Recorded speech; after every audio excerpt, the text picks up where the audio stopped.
Good morning, all of you. Good morning, ma'am. So today we will talk about our history 7th chapter, that is women, caste and social reform. क्या कहता है ये topic, क्या कहता है? Women caste and social reformer मतलब क्या कहता है ये? Women caste and social reformer बताइए, एनी आइडिया? ये चैप्टर का नेम हमें क्या डिफाइन कर रहा है? बताइए। ये हमें बता रहा है कि वुमेन्स किस तरह से एक सोसाइटी के बंधन में बंधी हुई थी, उनको कभी अपना स्टेटस ऊपर करने का मौका ही नहीं दिया गया। किसके द्वारा? सोसाइटी के द्वारा, हम लोगों के द्वारा। किस तरह से कास्ट जो थी वो लोगों ने अपने कास्ट से रिलेटेड हम आपस में लोगों को डिवाइड कर रखा था, राइट? फिर कुछ ऐसे सोशल रिफॉर्मर्स आए जिन्होंने इन कास्टिज्म को और इस डिस्क्रिमिनेशन को दूर करने की कोशिश करी। तो इस चैप्टर में हम इसी के बारे में पढ़ने वाले। क्या क्या पढ़ने वाले हैं? सोशल प्रैक्टिसेस के बारे में, कुछ रिफॉर्मर्स के बारे में, हिंदू वर्ण सिस्टम क्या था, एजुकेशन सिस्टम क्या था वुमेन्स को लेके। अब वो ये क्या है, पहले हमारे यहाँ पे वुमेन्स को एजुकेशन अलाउ नहीं थी। उनको ये था कि एक वुमेन का जो क्राइटेरिया है, या हम कहें कि वुमेन्स को जो हम डिफाइन करते थे वो ये करते थे कि वो घर में ही रहेगी और अपने घर को ही संभालेगी, राइट? तो वुमेन एजुकेशन पे कोई एम्फेसिस नहीं होता था, ज्यादा प्रेशराइज उनको स्टडी के लिए नहीं किया जाता। Then social reform, demands for equality and justice. जब ये सब डिस्क्रिमिनेशन, सोशल इनजस्टिस जब सोसाइटी में चल रहा था तो हमने किसकी डिमांड करी? इक्वालिटी की, जस्टिस की। किसकी बात करी हमने? इक्वालिटी और जस्टिस। तो इस चैप्टर में हम इसी के बारे में बात करें। People who criticize social practices and work for upliftment of the country। ये कुछ हमारे ऐसे सोशल रिफॉर्मर्स हैं जिन्होंने हमारे देश से कुछ एविल प्रैक्टिसेस को रिमूव करने की कोशिश करी, और कई हद तक हम कहें कि 99.9% तक इन्होंने इन एविल प्रैक्टिसेस को सोसाइटी में से रिमूव भी किया और वो सफल भी रहे। इनका मेन एम था सोसाइटी में वुमेन्स का अपलिफ्टमेंट करना, उनको एक इक्वल स्टेटस दिलाना। Social practices in India, Sati system, child marriage, untouchability, ये तीनों के बारे में एनी आइडिया? सती सिस्टम क्या होता है? Child marriage and untouchability. Sati system क्या है तो बताएगा? हाँ हाँ राजू बताइए।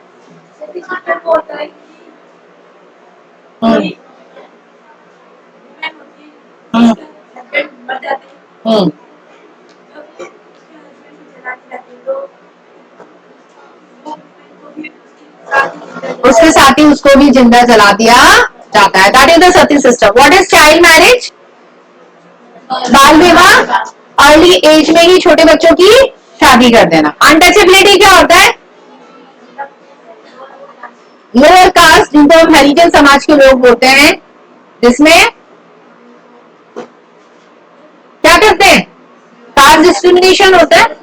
सोसाइटी से हमने उसको क्या कर रखा है? मार्जिनलाइज कर रखा है। चलिए, सती मतलब होता है वर्चुअस वुमेन। सती मतलब virtuous women. A woman was forced to death by burning them in the funeral pyre of their husband। इसमें क्या होता है? अगर आपके हस्बैंड की डेथ हो जाती है तो आपको क्या करना होता है? चाहे आप विलिंगली हो चाहे अनविलिंगली हो, चाहे आपकी इच्छा हो या ना हो, आपको अपने हस्बैंड की पैरी में ही, मतलब उस चिता में ही साथ में बिठा दिया जाता है। इसमें आपकी कोई इच्छा वाली बात नहीं होती है, एक्सेप्टेंस वाली बात नहीं होती, राइट? विलिंगली और unwillingly you have to sit in the funeral। Raja Ram Mohan Roy proved that Sati had no section in the Indian text। राजा राम मोहन रॉय ने कहा कि ऐसा कहाँ इंडियन टेक्स्ट में लिखा हुआ है कि अगर किसी की हस्बैंड की डेथ हो जाएगी तो वाइफ को भी साथ में जाना होगा। ऐसा कौन सा टेक्स्ट में लिखा हुआ है? ऐसा किसी भी एशियन टेक्स्ट में मेंशन नहीं है। एबॉलिशिंग सती, राजा राम मोहन रॉय ने सती सिस्टम को एबॉलिश करने के लिए बहुत सारी क्या करी थी? प्रैक्टिसेस करी थी। क्या क्या किया था? Raja Ram Mohan Roy played a very important role in abolishing sati. He felt changes were necessary in the society. उन्होंने क्या माना कि हमें सोसाइटी में जो नेसेसरी चेंजेस हैं उनको लाना होगा, वो जरूरी है। ऐसे तो एक दिन क्या होगा, पूरी सोसाइटी खत्म हो जाएगी।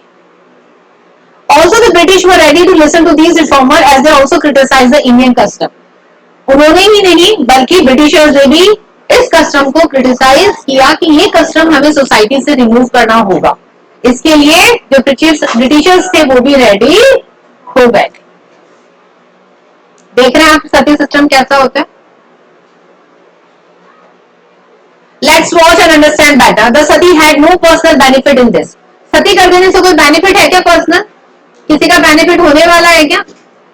गया जो गया, बाद में जो रह गए उनके साथ आप उनकी वाइफ को भी अगर बैठा देते हो तो उससे कोई बेनिफिट होने वाला है क्या आगे पीछे वालों को? They were either forced or traumatized. उनको फ्यूनरल में पैरे में अपने हस्बैंड के साथ बैठाने के लिए या तो मेंटली प्रेशराइज किया जाता है या उनको फोर्स किया जाता है। Child marriage. The child were married off at an early age. This did not allow them to live their childhood fully. बचपन में ही बच्चों की शादी तय कर दी जाती है, उनका बचपन उनसे छीना जाता है। राइट? बचपन में क्या हम समझते हैं कि चाइल्ड मैरिज क्या होती है, शादी क्या होती है, इन लॉज के घर जाना क्या होता है। एक छोटा बच्चा कुछ भी नहीं समझता है, उससे उसका बचपन छीन लिया जाता है। तो चाइल्ड मैरिज पे भी बैन लगा देना चाहिए। No child marriage. The child marriage was abolished on 1st of November 2007. कब abolish किया गया इसको? इसको बेटा याद कर लेना, ये आपका MCQ हो गया है। When the child marriage was abolished? 1st November 2007. अब जब ये abolish किया गया तो हमने एक फिक्स एज भी डिसाइड करी गवर्नमेंट में। मैन के लिए कितनी करी? 21 और 21 प्लस। गर्ल्स के लिए क्या डिसाइड करी? 18 या 18 प्लस। हमारी सोसाइटी में ये माना जाता है कि गर्ल्स जल्दी मैच्योर होती है एज कंपेयर टू मेन, इसलिए जो गर्ल्स की मैरिज एज फिक्स करी गई है वो 18 या 18 प्लस करी गई है और बॉयज की 21 या 21 प्लस। क्लियर है? हिंदू वर्णा सिस्टम। हिंदू वर्णा सिस्टम क्या होता है, ये हमने 7th में भी पढ़ा था कि हमने हमारी सोसाइटी को कुछ कास्ट में डिवाइड कर रखा है और उसी कास्ट के अकॉर्डिंग उनका प्रोफेशन सेट कर रखा है कि जो इस कास्ट का होगा वो ये वाला प्रोफेशन करेगा। देखिए कैसे। ब्राह्मण क्या होते हैं, हमने ब्राह्मण्स को क्या मान रखा है? प्रीस्ट, पुजारी। जिसको मंदिरों में देखते हैं कि भाई जो ब्राह्मण कास्ट का है उनका प्रोफेशन क्या होगा? पुजारी का। देन जो क्षत्रिय है उनका क्या माना हमने? Warriors, Rajput, rulers, Kings.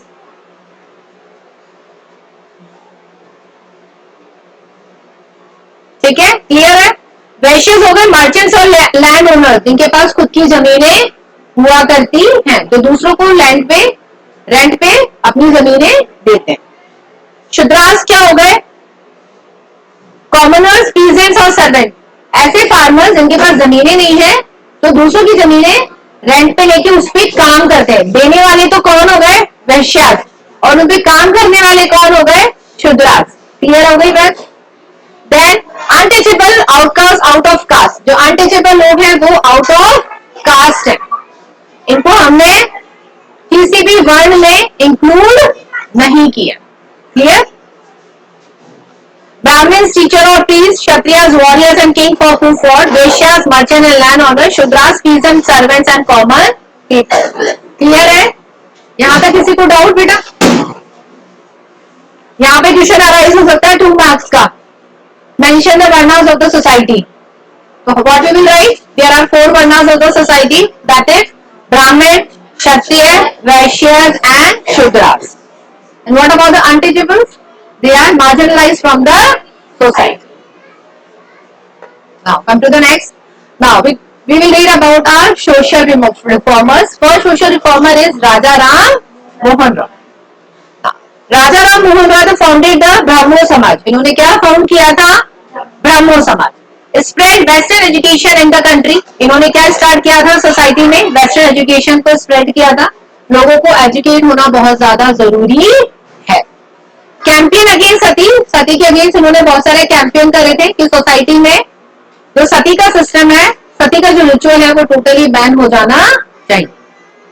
Ensure equality for women, women को भी as par the man society में इक्वालिटी देनी चाहिए।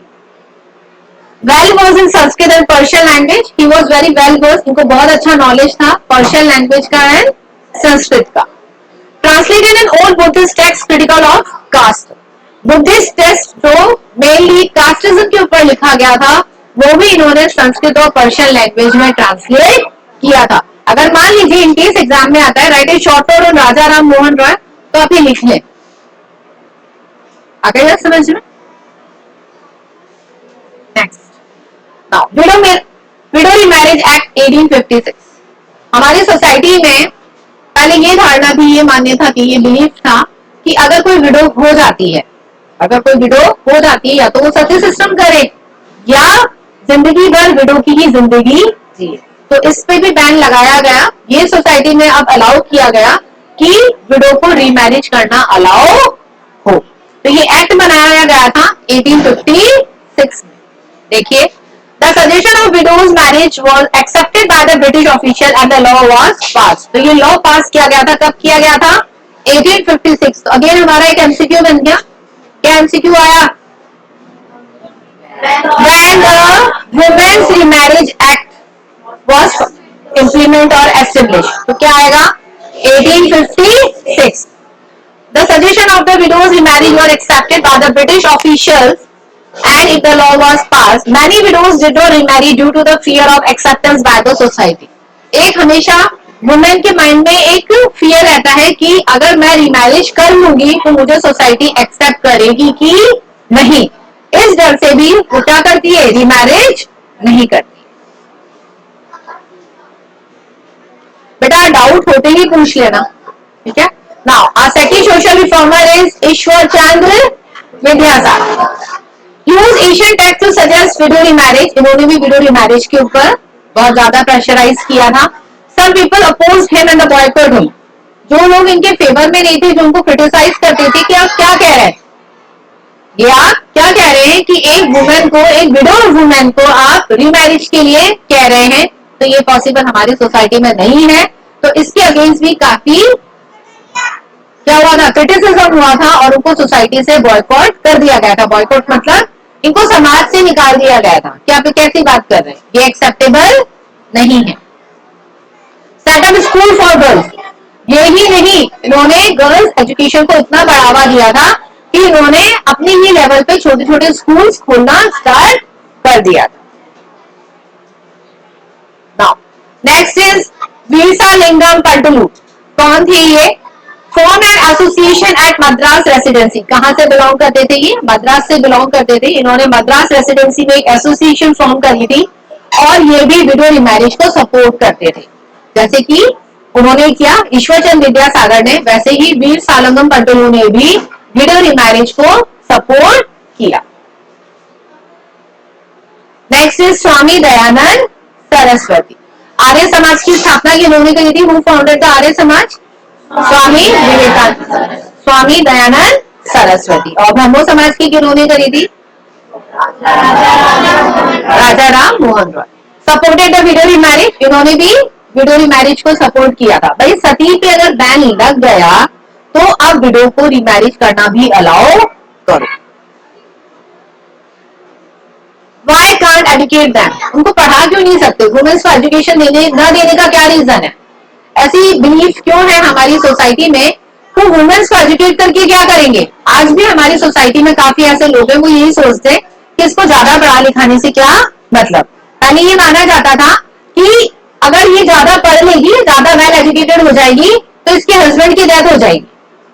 ये बात हम पढ़ चुके हैं, चैप्टर में पढ़ा था हमने कि ये अगर ज्यादा पढ़ लेगी तो इसके हस्बैंड की डेथ हो जाएगी। तो ये बिलीफ था एक लोगों के माइंड में, एक फियर सा बैठ गया था, इसलिए भी वुमेन्स को, स्पेशली गर्ल चाइल्ड को एजुकेशन नहीं दी जाती। People fear to educate girls. अब इसके क्या रीजन है, क्या डर था? देखिए, prevent them from domestic duties. अगर घर से बाहर निकल जाएगी तो घर के काम कौन करेगा? घर के जो हमारे हाउस होल्ड चोर्स है वो कौन करेगा? डेली की ड्यूटीज कौन करेगा? राइट। तो इसलिए पढ़ाने से कोई फायदा नहीं है, इनको एजुकेट करने की जरूरत नहीं है।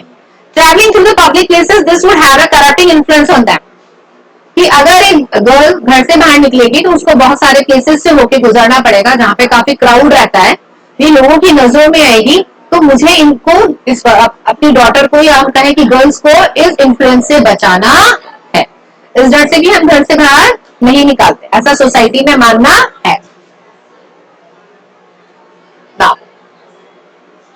You educate a man, you educate a man, ये कहा जाता है कि अगर एक मैन को पढ़ा रहे हो तो वो एक मैन दूसरे मैन को ही पढ़ा सकता है, लेकिन अगर आप एक वुमेन को एजुकेट करते हो तो वो आगे की जनरेशन को एजुकेट करती है।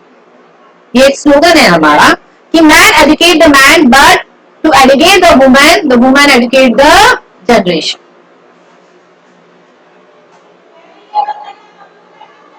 Now reforms, some women were taught at home by their literate or the liberal fathers and the husband। जब बात आई प्रेशराइज करने की कि वुमेन को पढ़ाना चाहिए, कैसे पढ़ाया जाए, इसके लिए एक रास्ता निकाला गया कि अगर उनके फादर अगर वेल एजुकेटेड हैं तो वो उसको घर पे ही लिटरेट करे, अगर उसकी शादी हो गई है, उसके हस्बैंड अगर वेल लिटरेट हैं तो वो अपनी वाइफ को घर पे ही एजुकेशन दे ले। तो पहले ये किया जाता था, some women were taught at the home, इनको घर पे ही एजुकेशन दी जाती थी। And liberals fathers and their husband, ये भी कोई कंपलसरी नहीं है बेटा, हो सकता है हस्बैंड रेडी नहीं हो पढ़ाने के लिए, हो सकता है फादर रेडी नहीं हो पढ़ाने के लिए, ये कंडीशन है एक, अगर चाहे तो, आपके विलिंग हो तो। नेक्स्ट, मुमताज अली, ये कौन है? Mumtaz Ali reinterpreted verses from the Koran to the argue for the women's education. इन्होंने भी एक बुक लिखी थी जिन्होंने उसमें काफी कुछ वुमेन्स एजुकेशन के लिए लिखा है कि एक वुमेन को एजुकेट होना क्यों जरूरी है। नाउ बेगम ऑफ भोपाल, कौन कौन है ये? बेगम रुकैया शेखावत हुसैन। आपने 7th में देखी होगी उनकी पिक, हमने 7th में भी पढ़ा था इनके बारे में। ये बेगम ऑफ भोपाल थी, क्या नाम था इनका? Begum Rokeya Sakhawat Hossain. Founded a primary school for girls at Aligarh, इन्होंने अलीगढ़ में मुस्लिम कम्युनिटी की थी ये, इन्होंने अलीगढ़ में मुस्लिम गर्ल्स के लिए स्पेशली क्या खोला था? स्कूल खोला था। Started school for the Muslim girls in Patna, कहाँ पे खोला? और अलीगढ़ के अलावा Patna and Calcutta. She was a fearless critic of the conservative ideas who argued that the religious leaders of the every faith accorded an inferior place to women। उनका ये मानना था कि जो कंजर्वेटिव लोग हैं उनकी जो सोच है कि वुमेन्स को घर से बाहर नहीं निकालना है, एक डर है कि लोगों को, दूसरे लोगों का उसके ऊपर इन्फ्लुएंस हो जाएगा, वो भटक जाएगी, तो मुझे इस चीज को सोसाइटी से रिमूव करना होगा और हर बच्ची को, हर वुमेन को वेल एजुकेटेड करना होगा। आप लोग का क्या कहना है? आज गर्ल चाइल्ड एजुकेटेड होनी चाहिए कि नहीं होनी चाहिए?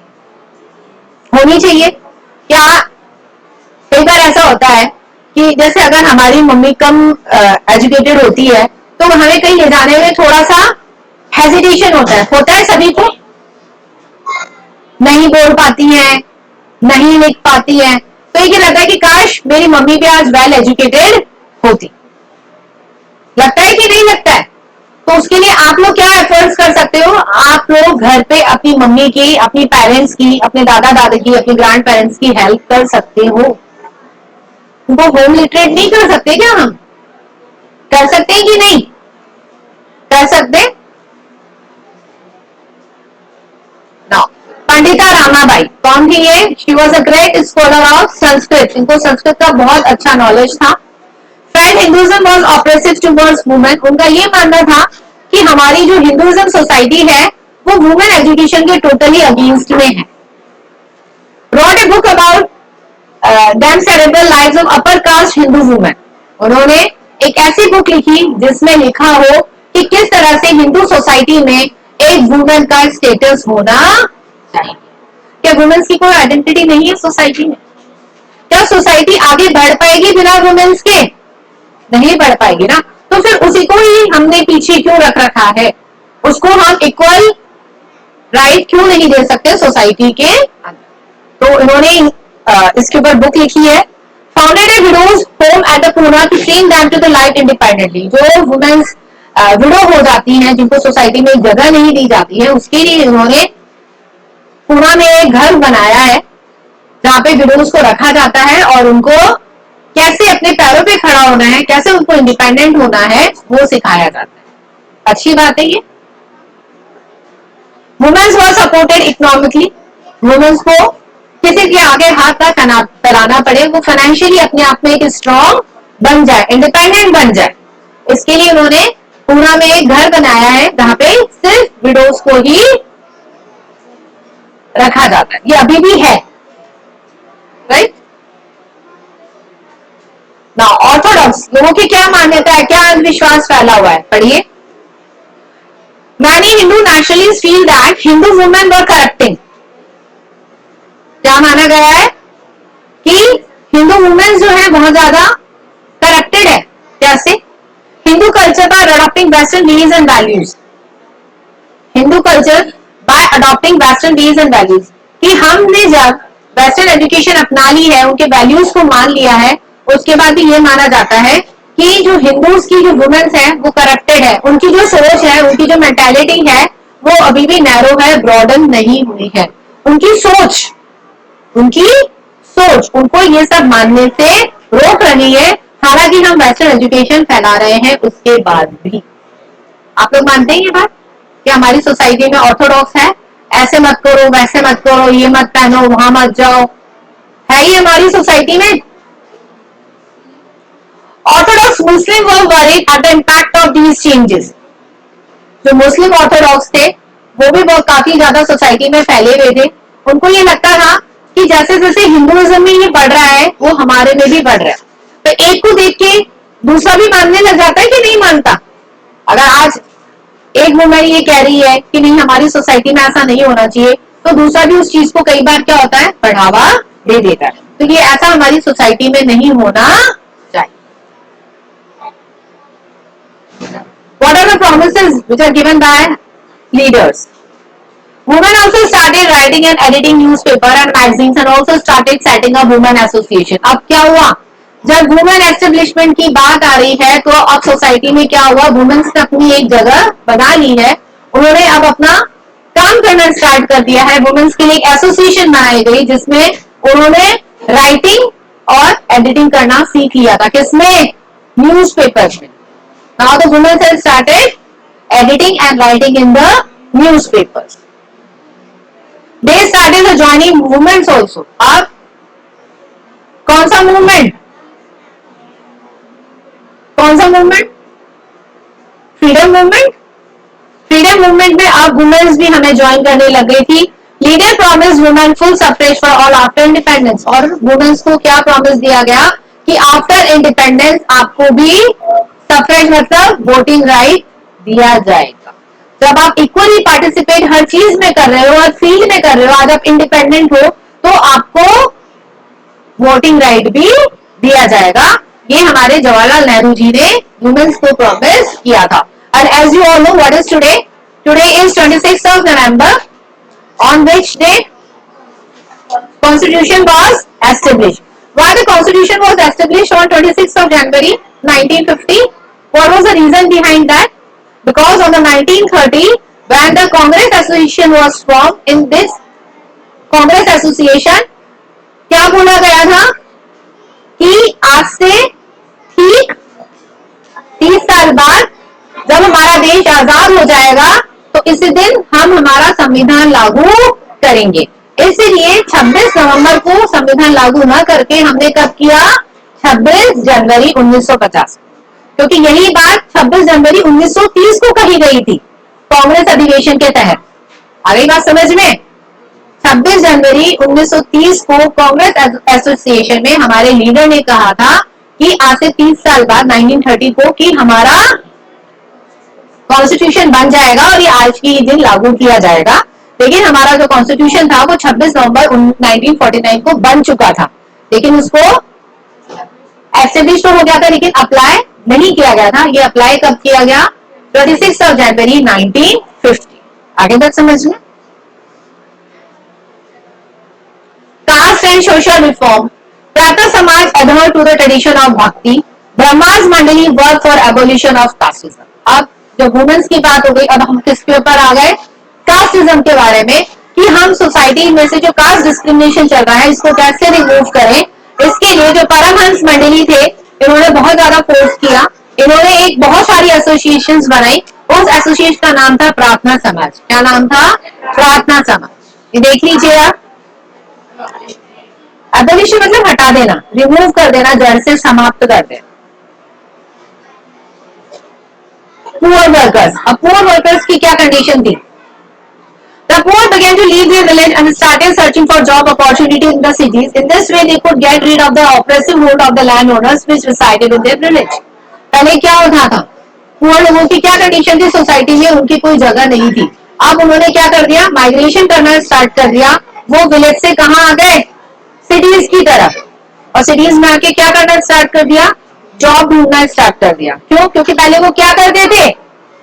लैंड ओनर्स के यहाँ जाके एज ए पीजेंट वो काम किया करते थे, जिससे उनको कोई सोसाइटी में जगह नहीं मिलती थी। लेकिन अपनी खुद की एक आइडेंटिटी एस्टेब्लिश करने के लिए now the poor people have started searching jobs in the cities. They got work in the army. कहाँ कहाँ उन्होंने काम करना स्टार्ट किया? देखिए, they started working in the army, municipality as cleaners and sweeper. क्या क्या काम करना स्टार्ट कर दिया? एज ए स्वीपर और एज ए क्लीनर भी उन्होंने काम करना स्टार्ट कर दिया। Gift of education. अब गिफ्ट ऑफ एजुकेशन से मतलब ब्रिटिशर्स का, जैसे हम प्रीवियस चैप्टर में पढ़ चुके हैं, कई ऐसे स्कॉलर्स ओरिएंटलिस्ट थे जिनका ये मानना था कि हमने इनको सिविलाइज किया है। पढ़ा था हमने प्रीवियस चैप्टर में कि अगर हम इनको ना पढ़ाते तो आज इनका कोई सोसाइटी में इमेज नहीं होती, आइडेंटिटी नहीं होती। तो ये माना जाता है कि वेस्टर्न एजुकेशन या हम करें मिशनरी एजुकेशन हमारे लिए, इंडिया के लिए क्या थी? एक गिफ्ट, राइट। देखिए, Christian missionaries began set up schools for the tribal groups and the lower caste. हम ये प्रीवियस चैप्टर में पढ़ चुके हैं कि ट्राइबल्स के लिए और लोअर कास्ट के लिए क्रिश्चियन मिशनरीज ने अलग अलग जगह स्कूल सेटअप कर रखे थे। लेकिन एक कंडीशन थी, बताओ क्या कंडीशन थी? क्रिश्चियन मिशनरी स्कूल में एडमिशन लेने के लिए क्या कंडीशन थी? बताओ। हम सेकंड या थर्ड चैप्टर में पढ़ चुके हैं। हाँ राजवीर, आपको अपना रिलीजन चेंज करना पड़ेगा। कि अगर आपको कोई बेनिफिट चाहिए तो आपको क्या करना पड़ेगा? अपना रिलीजन चेंज करना पड़ेगा। और दूसरी कंडीशन क्या थी? और आपको अपनी लैंड वापस मिल जाएगी। आपकी जो लैंड ब्रिटिशर्स के अंडर में है वो लैंड होल्डिंग भी आपको वापस मिल जाएगी। तो there are some terms and conditions before joining the Christian missionary school. Next, many people thought that they were doing this to establish their power. कुछ लोगों का ये मानना था कि मिशनरी स्कूल जो हमारे यहाँ पे खोल रहे हैं हमें एजुकेशन के नाम पर, वो क्या करना चाहते हैं? अपनी पावर स्प्रेड करना चाह रहे हैं हमारे ऊपर। तभी तो हमने प्रीवियस चैप्टर में देखा, क्या कहते थे हम? महात्मा गांधी ने क्या स्टेटमेंट दिए थे कि हम खुद की जमीन पर ही कैसे काम कर रहे हैं? स्लेव की तरह, स्ट्रेंजर की तरह। हम खुद के डिसीजन लेने में ही सहमत नहीं है। तभी तो वो टोटली वेस्टर्न एजुकेशन के अगेंस्ट में थे। हाँ हाँ, काफी लोगों ने चेंज किया था क्योंकि लोगों को अपनी जमीनें वापस चाहिए थी। बिल्कुल मिली थी, लेकिन पूरी कभी नहीं, कुछ हिस्सा। राइट, क्लियर है यहाँ तक? किसी को कोई डाउट है? चलिए, डिमांड फॉर जस्टिस। किसकी बात करते हैं हम? जस्टिस की, इक्वालिटी की। एक डेमोक्रेटिक सोसाइटी में रहने के लिए हमें भी कुछ राइट्स चाहिए, सभी को चाहिए। देखिए, Satnami movement was founded by the Ghasidas who aimed to improve the social status of leather workers. ये भी एक कास्टिज्म से रिलेटेड था कि जो लेदर वर्कर थे तो बहुत ज्यादा निम्न जाति को बिलोंग करते थे।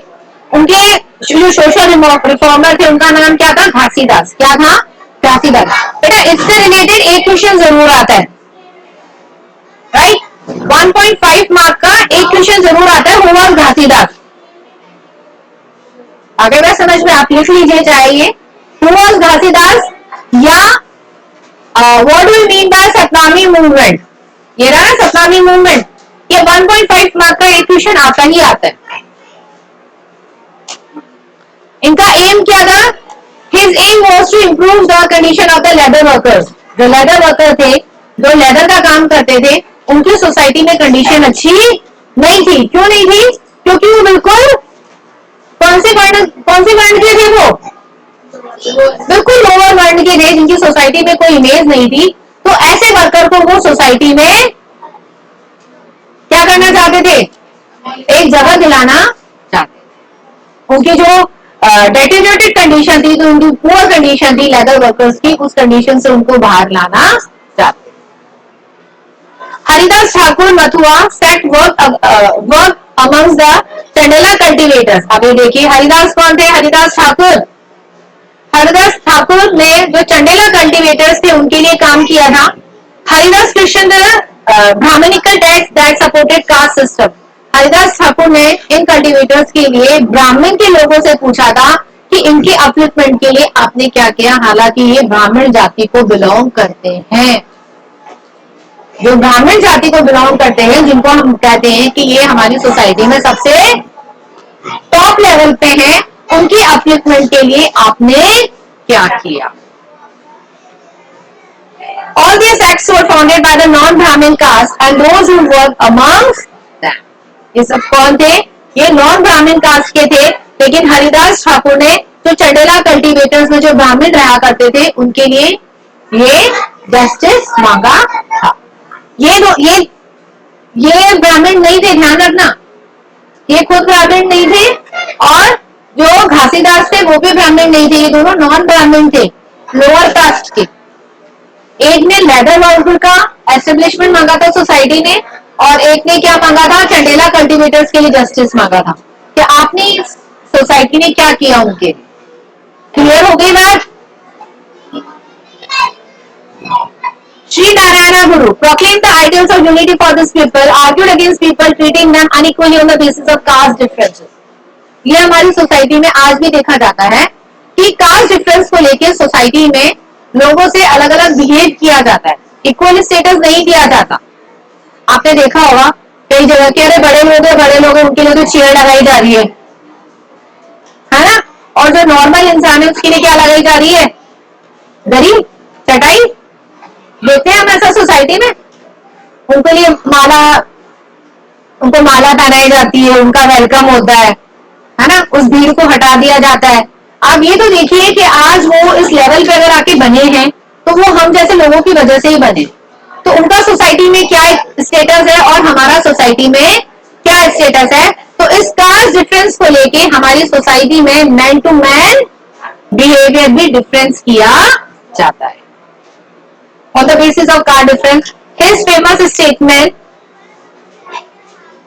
ओरी जाति ओरु मंथन ओरु देवन मनुष्य, कि कौन सी जाति कौन सा मंथन, हर मनुष्य भगवान की नजर में एक है। फिर ये डिफरेंस क्यों? क्या हम सब हमारी कास्ट लिख के घूमते हैं क्या मार्केट में? मैं ब्राह्मण, मैं क्षत्रिय, मैं शूद्रास, क्या हम मेंशन करके चलते हैं? फिर हम डिफरेंस क्यों करते हैं? कास्टिज्म को लेकर फिर डिफरेंस किस बात का? बताइए, क्या ये होना चाहिए सोसाइटी में? नहीं होना चाहिए ना। नेक्स्ट, ज्योतिराव फुले, इन सबके बारे में आप लोग पहले भी पढ़ चुके हैं, जिन्होंने सत्य शोधक समाज की स्थापना करी थी। He was a vocal among the low caste leader. Low caste लोगों के ये लीडर थे। Studied in school set up by the Christian missionary. Christian missionary के द्वारा जो स्कूल सेटअप किया गया था उसमें ज्योतिराव फुले ने स्टडी करी। He attacked the Brahmins, claimed that they were superior to the others as they were the Aryans. He argued that the Aryans were invaders who established their dominance in the society. इन्होंने क्या किया था? इनको Aryans बोला गया था क्योंकि निम्न श्रेणी के लोग थे। तो उन्होंने ब्राह्मण्स के ऊपर अटैक किया था, इस बात को लेकर अटैक किया था कि हमें सोसाइटी में इक्वल स्टेटस क्यों नहीं दिया जा रहा एज पर टू ब्राह्मण्स। ब्राह्मण क्या करता है? सोसाइटी को डोमिनेट करता है। ब्राह्मण समाज क्या करता है? सोसाइटी को डोमिनेट करता है, डिवीजन करता है, कास्ट कास्टिज्म में डिवीजन लाता है। तो आर्यंस ने इस बात के ऊपर लेके अटैक किया था, उनके ऊपर कहा गया था कि why they were suggested that very superior, कि आप अपने आप को इतना सुपीरियर क्यों समझते हैं सोसाइटी में? सोसाइटी में सभी जो वर्ण हैं सभी इक्वल है, सभी को इक्वालिटी की नजर से देखना चाहिए। Began to look at the rest of the population as inferior or low caste. बोले ब्राह्मण कास्ट एक ऐसी है जो पूरे देश में सभी पॉपुलेशन को निम्न श्रेणी से देखती है, चाहे वो और कोई सी भी कास्ट हो। ऐसा नहीं होना चाहिए। He said the right owners of the land were the low caste. उन्होंने क्या बोला कि सही मायनों में तो जमीन के जो हकदार हैं वो कौन है? निम्न जाति के लोग, लो कास्ट के लोग। क्यों ऐसा क्यों कहा उन्होंने? क्योंकि जो पीजेंट्स हैं और जो फार्मर्स हैं, जो मर्चेंट्स की जमीन पे काम कर रहे हैं, वो कौन सी कास्ट के हैं? लो कास्ट के। उसके ऊपर कल्टीवेशन कौन कर रहा है? लो कास्ट के लोग। तो सही मायनों में तो वो जमीनें किसकी हैं? आपने तो कुछ भी नहीं किया। उस लैंड को कल्टीवेट करने वाला एक फार्मर है, एक पीजेंट है जो लो कास्ट को बिलोंग करता है। तो अल्टीमेटली जो मर्चेंट्स की जमीनें हैं वो किसको बिलोंग करती है? लो cast. He told before Aryans ruled there was a time when the warrior peasants lay peacefully under the just rule of the king. उन्होंने बोला कि इन लोगों के आने से पहले जो हम पीजेंट से लो कास्ट के बड़ा पीसफुली अपनी लाइफ चला रहे थे, अच्छे से कट रही थी जिंदगी। लेकिन इन लोगों के आ जाने से, किनके? ब्राह्मण्स के आ जाने से हमारी सोसाइटी में इंफीरियरिटी क्लास अलग हो गई और सुपीरियरिटी क्लास अलग हो गई। उससे पहले ऐसा समाज को, सोसाइटी को किसी वर्ण में डिवीजन नहीं किया गया। सही बात है। अब क्यों किया है? क्या जरूरत आ रही? पीसफुली सबकी लाइफ चल रही थी ना। हमने क्या कर दिया सोसाइटी में? इन कास्ट के अकॉर्डिंग हमारा वर्क डिवाइड कर दिया, हमारा प्रोफेशन डिवाइड कर दिया कि इस कास्ट का यही काम करेगा, इस कास्ट का यही काम करेगा, इस कास्ट का यही काम करेगा। क्या हम दूसरा प्रोफेशन चूज नहीं कर सकते? कर सकते हैं ना। फिर ये कास्टिज्म के अकॉर्डिंग हमारा प्रोफेशन क्यों डिसाइड किया जाता, राइट? तो ये इन्होंने इस बात पे क्वेश्चन मार्क लगाया। क्यों? He said that the Shudras must unite to challenge the caste discrimination. उन्होंने क्या बोला कि शुद्रास जो कास्ट है उसको इस कास्ट डिस्क्रिमिनेशन को रिमूव करने के लिए यूनिटी में आना होगा, एकजुट होना होगा। Founder of Satyashodhak Samaj, who was the founder of Satyashodhak Samaj? Satyashodhak Samaj क्या कहता है ये वर्ड? सच के आधार पर चलने वाला समाज, जिसमें कोई कास्टिज्म नहीं होना चाहिए। ना गुलामगिरी। गुलामगिरी क्या है? एक बुक है गुलामगिरी, जो ज्योतिबा फुले जी ने लिखी। इन 1873 फुले wrote the book गुलामगिरी। ये आपके एमसीक्यू में भी आता है, ये आपके फिलअप में भी आता है और ये 1 मार्क के क्वेश्चन में भी आता है। मेंशन करते चले। ये एमसीक्यू भी हो गया हमारा बेटा, ये 1 मार्क का क्वेश्चन भी हो गया। Who wrote the book Gulamgiri? Jyotirao Phule. In which year? 1873. 10 years ago, the American Civil War had been fought, led to the end of the slavery. जब ब्रिटिशर्स हमारे यहाँ से चले गए, उसके भी 10 साल बाद हमारे यहाँ से स्लेवरी खत्म हुई। Dedicated his book to all the Americans who fought to free slaves. और ये किसको बुक डेडिकेट करी गई है? उन अमेरिकन को जिन्होंने हमें क्या किया? इस गुलामी से मुक्त करवाया। देखो सारे अमेरिकन बुरे नहीं थे, सारे अमेरिकन बुरे नहीं थे, कुछ अच्छे भी थे जिन्होंने हमारी हेल्प करी थी। तो ये बुक उन अमेरिकन को डेडिकेटेड है जिन्होंने हमारी हेल्प करी थी इस स्लेवरी को हटाने में, अबॉलिश करा। Fully extended his criticism of the casteism to argue against the forms of inequality. वापस फुले ने जो सोसाइटी में इनइक्वालिटी थी इसको रिमूव करने की बात कही। देख लीजिए बुक, ये बुक का आपका फ्रंट पेज है। महात्मा ज्योतिबा फुले या फिर अतिशय गोपाला, ये उनकी लैंग्वेज में लिखा हुआ, दैट इज द गुलामगिरी। एक इंसान है जो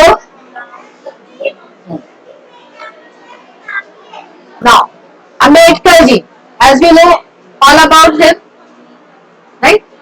Born into a Mahar family, Mahar जाति के थे वो, निम्न श्रेणी के, लो कास्ट के थे.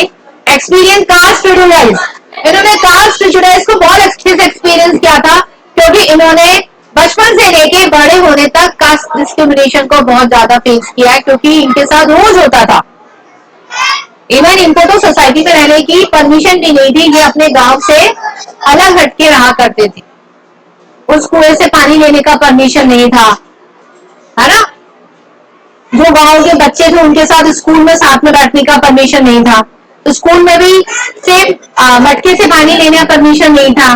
तो बहुत सारी ऐसी जो कास्ट से रिलेटेड प्रॉब्लम भी फेस करा करते थे ये रोज. तो इनको तो बहुत अच्छे से नॉलेज था कि ये कास्टिज्म क्या डिस्क्रिमिनेट करता है, लोगों को बांट देता है. तो इसको रिमूव होना बहुत ज्यादा जरूरी है. On his return to India in 1990, wrote extensively about the upper caste power in contemporary society. उन्होंने इसके बारे में लिखा था 1990 में जब वो इंडिया वापस आ गए थे, कि किस तरह से जो अपर कास्ट के लोग हैं तो लोअर कास्ट को किस तरह से डिस्क्रिमिनेट सोसाइटी में करते हैं.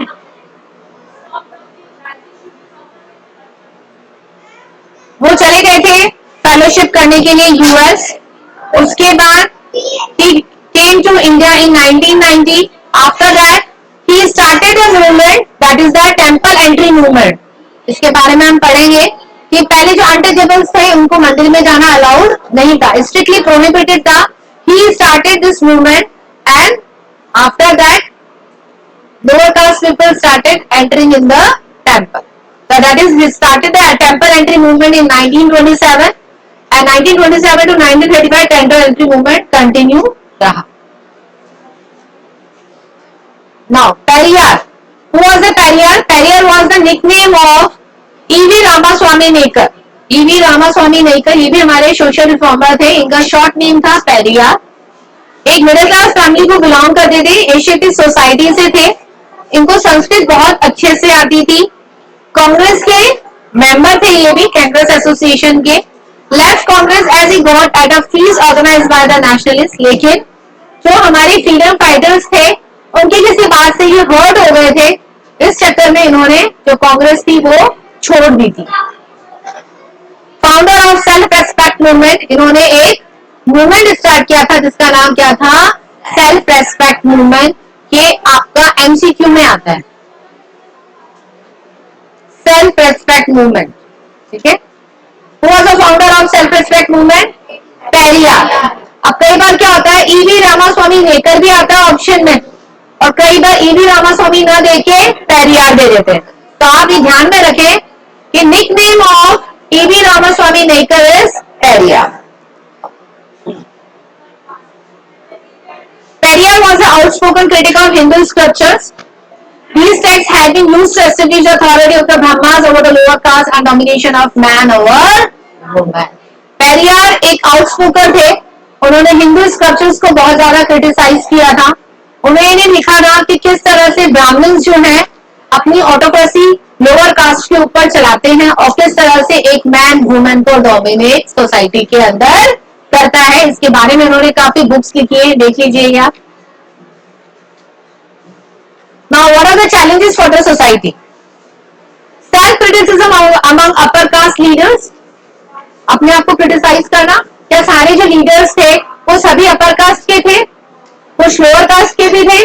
तो उनमें भी अपर कास्ट और लोअर कास्ट को लेके क्या चल रहा था? डिस्क्रिमिनेशन.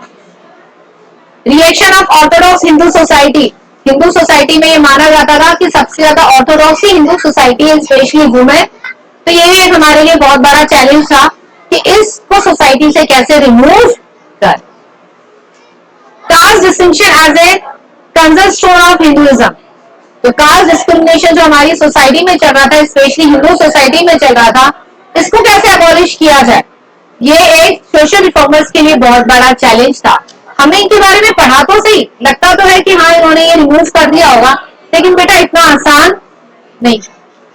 बहुत सारे चैलेंजेस आए, बहुत बार जेल भी गए, इनको सोसाइटी से बॉयकॉट कर दिया गया.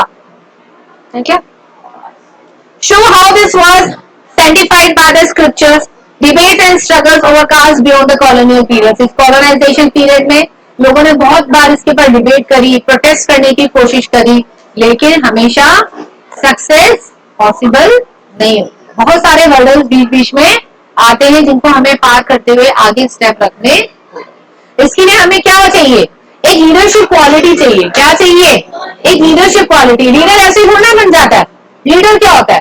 जिसके अंदर लोगों को साथ में लेने की क्षमता हो, जो सबको एक यूनिटी में रखे कि हम सब एक हैं। तो आज चैप्टर इज ओवर। समझ आ गया? कोई प्रॉब्लम? ऐसा लगता है कि हाँ ये वाला हमारा जो थोड़ा सा पॉइंट है वो क्लियर नहीं हुआ? एक बार गो थ्रू होइएगा चैप्टर से, ठीक है? अगर फिर भी आपको लगता है कि हाँ प्रॉब्लम है इसमें थोड़ा सा, तो हम इसको दोबारा रीड कर लेंगे, कोई इश्यू नहीं है। Tomorrow we will do its question answers, NCERT and extra, right? So we will meet in the next class with our civic